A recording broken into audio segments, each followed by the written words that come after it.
Yeah, little bit solely time. I know. Going to fly a plane by ourselves again. Wow. Last week was our first solo. Buzzing the whole week, was telling everyone about it. And now we are on our way to what should be our second lesson in about 5 months. We're getting back into the swing of things. It's pretty damp and cloudy, so we're gonna see what the weather's like when we get there. You know how it always is in Murray Bridge. It can be torrential thunderstorms in Adelaide, and then you get to Murray Bridge and it's just completely clear. So they haven't had any rain overnight there, which is good because the runway's unsealed and gets quite muddy in some places. Looking forward to getting up in the air again today by myself, if that's possible. My instructor said that we'll look at doing a little bit more solo time. If not, that's okay, but I think it's good to get more and more comfortable, but also the more time with the instructor, the better. Let's get into it. Let's go flying. And just like that, we're here. And once again, pretty nice skies.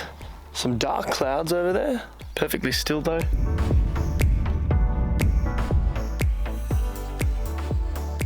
Of oil. Fuel select is on.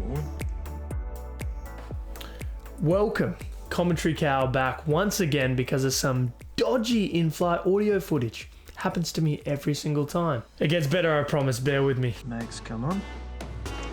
Where the problem?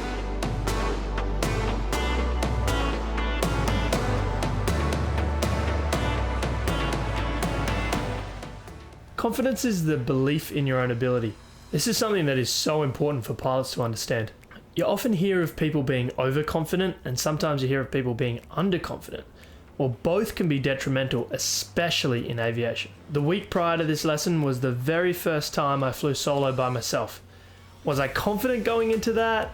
Not really, to be honest. When I was sitting there at the holding point getting ready to take off, I was super nervous. I got to throttle up really slowly. Just stop the kick up. Have fun. Thanks, Mike.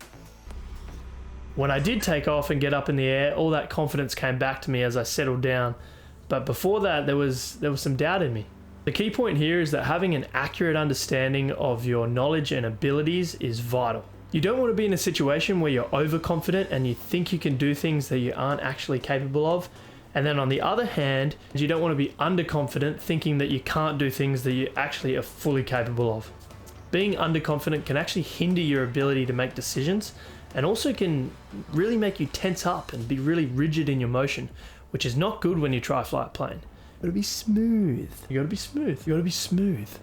When my instructor got out of the plane this week, I was super deliberate in making sure that I was understanding that it was only the second time that I'd flown a plane by myself, and just being very, very aware of my limited knowledge and limited exposure to this situation. Now, I can tell you, when you do something significant like fly your first solo, you get a bit of a spike in your confidence level. So that's normal, but it's really important to make sure that that confidence doesn't turn into complacency.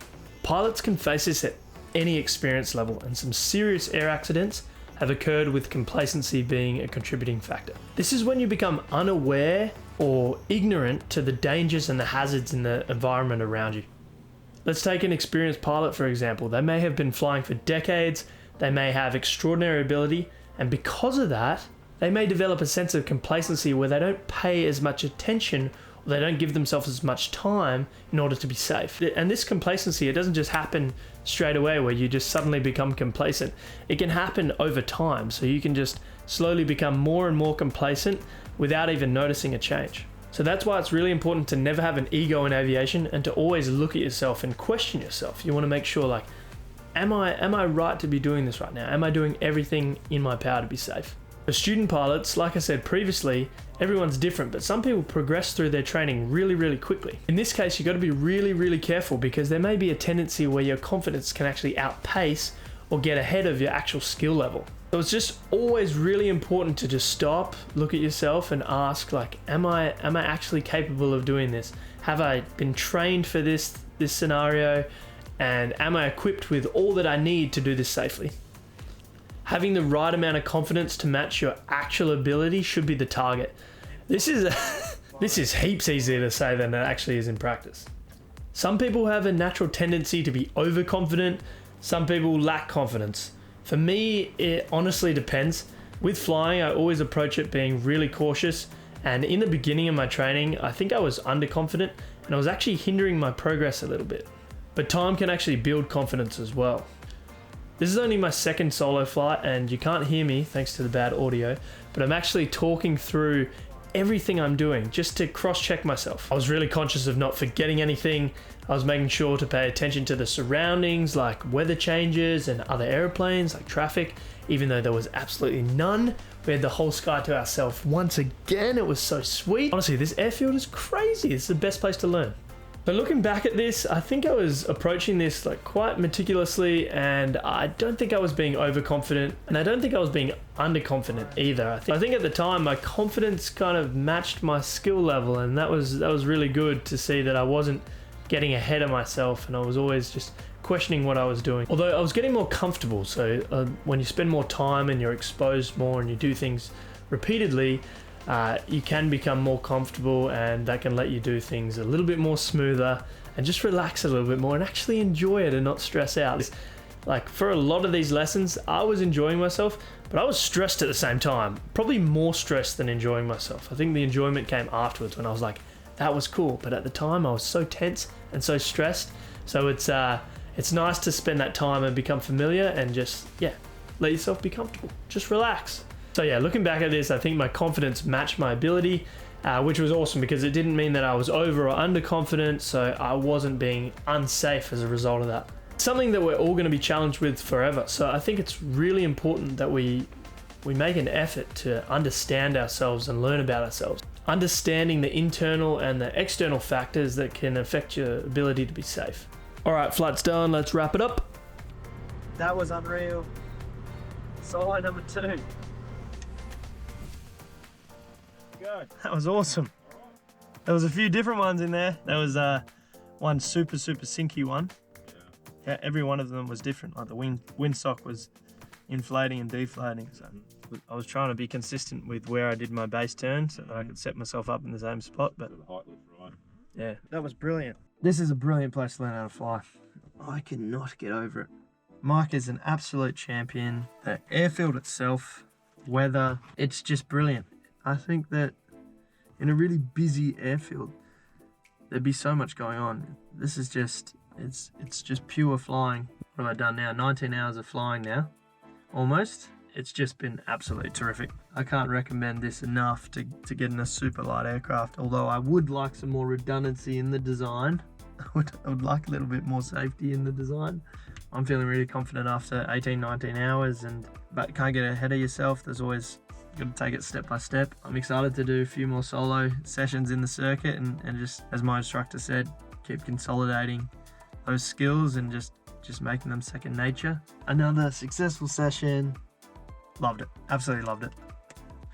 Little Jabiru 5246 will always be special to me as my first ever solo airplane. Cool. Let's go.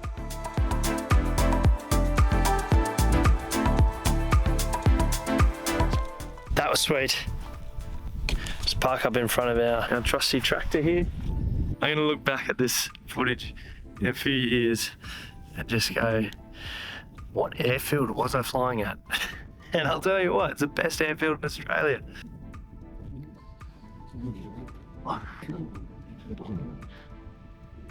Oh, I'm excited to fly something a little bit bigger so I don't get a sore, all cramped up flying the Jabiru, but wicked day. Now we go home and we plan to do it all again next week. It'd be cool to do 2 lessons a weekend. It's actually, I've said, it's quite exhausting being in the circuit. It's a fair bit of wind coming in now. It's always dead still in the morning. It's so good. I love getting the first lesson of the day because the wind is just perfect. The weather's usually good. It's picking up now. Look, what's this windsock doing? It's only one windsock at this airfield. Oh, it was blowing straight down 30.